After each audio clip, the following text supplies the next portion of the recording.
আসসালামু আলাইকুম, সবাই কেমন আছেন? আশা করছি সবাই ভালো আছেন এবং সুস্থ আছেন। তো দেখতেই পাচ্ছেন আমি কতগুলো লিচু খোসা ছাড়িয়ে নিয়েছি। এগুলো দিয়ে পুডিং বানাবো। তো চলুন আপনাদের সাথে শেয়ার করি আমি কিভাবে পুডিংটা বানাচ্ছি। যদিও আজকে প্রথমবার, জানি না কেমন হবে, তবে ট্রাই করব ভালো কিছু করার। সঙ্গেই থাকুন। প্রথমে এই লিচুগুলোর খুব সুন্দরভাবে খোসা ছাড়িয়ে নিতে হবে। তো আমি প্রথমেই দেখিয়ে দিয়েছিলাম আমি লিচুগুলোর খোসা ছাড়িয়ে নিচ্ছি। তো এই যে খুব সুন্দরভাবে খোসাগুলো ছাড়িয়ে নিতে হবে। আমি প্রত্যেকটা লিচুর খোসা ছাড়িয়ে নিয়েছি। আমি এখানে প্রায় আমার আন্দাজ মতো লিচু নিয়েছি। আপনারা আপনাদের পছন্দ মতো এখানে লিচু নিতে পারেন। তো দেখতেই পাচ্ছেন আমি খুব সুন্দরভাবে খোসা ছাড়িয়ে নিচ্ছি। তো আমার সবগুলো খোসা ছাড়িয়ে নেওয়া হয়ে গেছে। এরপর আমি মাঝখানের বিচিগুলো ফেলে দেব। তো দেখতেই পাচ্ছেন এগুলো কিন্তু আমাদের বাড়ির গাছের লিচু, আর খুবই মিষ্টি খেতে। এটা চায়না থ্রি লিচু, যদিও সাইজে একটু ছোট হয়েছে, তবে স্বাদের কিন্তু কোনো তুলনা নেই। আর বাজারের জিনিস আর বাড়ির জিনিস খাওয়ার মজাই আলাদা। তো যাই হোক, আমার লিচুর বিচিগুলো বের করা হয়ে গেছে। এবার ব্লেন্ডারে দিয়ে আমি এগুলো খুব সুন্দরভাবে ব্লেন্ড করে নেব। তো আমি সবগুলো ব্লেন্ডারে দিয়ে দিলাম। এরপর ব্লেন্ডার করে নিয়েছি। এরপর এখানে একটা বাটি নিয়েছি, আর একটা নিয়েছি স্টিলের ছাঁকনি।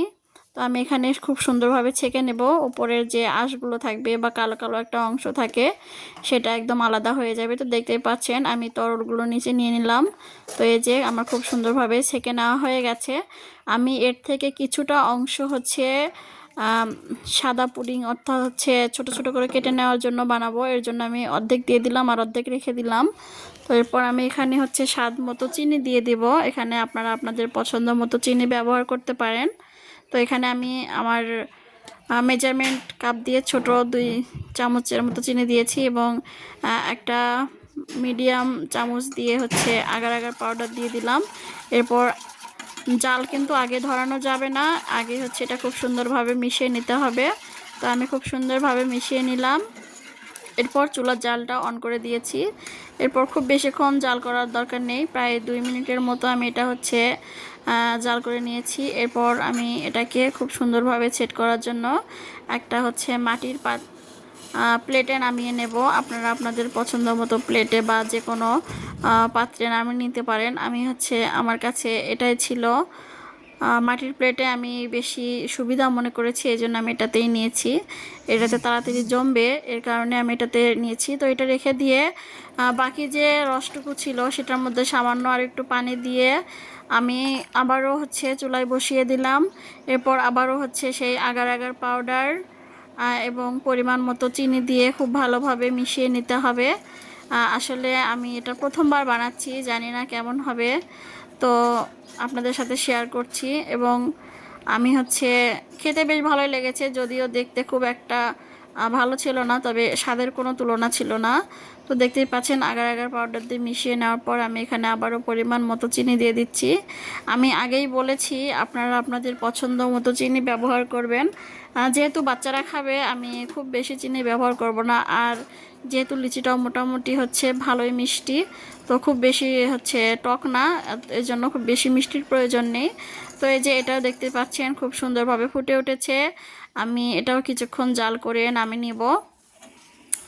এরপর যে আমি আগে যে সেট করতে দিয়েছিলাম পুডিংয়ের ভিতরে দেওয়ার জন্য, সেটা এখন সুন্দরভাবে ছুরি দিয়ে ছোট ছোট করে কেটে নেব। দেখতেই পাচ্ছেন খুব সুন্দরভাবে সেট হয়েছে।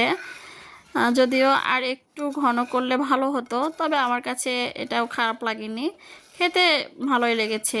তো আমার কথা খাওয়া ভালো হলেই হলো নাকি। তো যাই হোক, আমি খুব সুন্দরভাবে ছোট ছোট করে কেটে নিলাম। দেখতেই পাচ্ছেন কতটা সুন্দরভাবে সেট হয়েছে, আর এটা কিন্তু দেখতেও ভালো লাগছিল। আর এটা এমনিতে খেতেও খুব ভালো লাগছিল। ওই যে ফ্রুটি নাকি যেন একটা জুস আছে না, ওটার ভিতরে যেমনটা থাকে ওই রকমটা লাগছিল। তো আমার কাছে বেশ ভালোই লেগেছে। তো এরপর আমি পুডিংটা সেট করার জন্য আমার বাসায় থাকা একটা বাটি নিয়ে নিলাম। তো এরপর আমি নিচে কিছুটা পুডিংয়ের অংশ দিয়ে এরপর আমি যে তরলটা রেখেছিলাম সেটা দিয়ে দিব। তো দেখতেই পাচ্ছেন আমি দিয়ে দিলাম।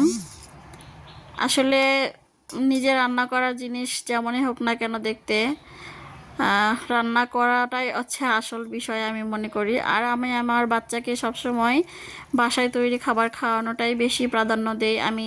আমার ছেলেও খুব একটা হচ্ছে বাহিরের খাবার খেতে খুব একটা পছন্দ করে না। তো যাই হোক, আমি হচ্ছে দেখতেই পাচ্ছেন তরলটা দেওয়ার পর বাকি যে পুডিংয়ের অংশটা রেখেছিলাম সেটা দিয়ে দিলাম। এরপর একটু নেড়ে চেড়ে আমি এটা সেট হতে রেখে দেবো। প্রায় 2-3 ঘন্টার মতো আমি সেট হয়ে রেখে দিয়েছিলাম। আবার হচ্ছে কিছুটা সময়ের জন্য ফ্রিজেও রেখেছিলাম। তো দেখতেই পাচ্ছেন আমি কিন্তু এখন রেখে দেব। তো এই যে হচ্ছে আমার পুডিংয়ের ফাইনাল লুক।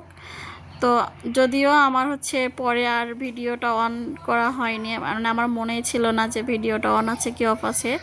তো এটাই ছিল আমার রেসিপি। আপনাদের কাছে কেমন লেগেছে জানাবেন। ধন্যবাদ সবাইকে।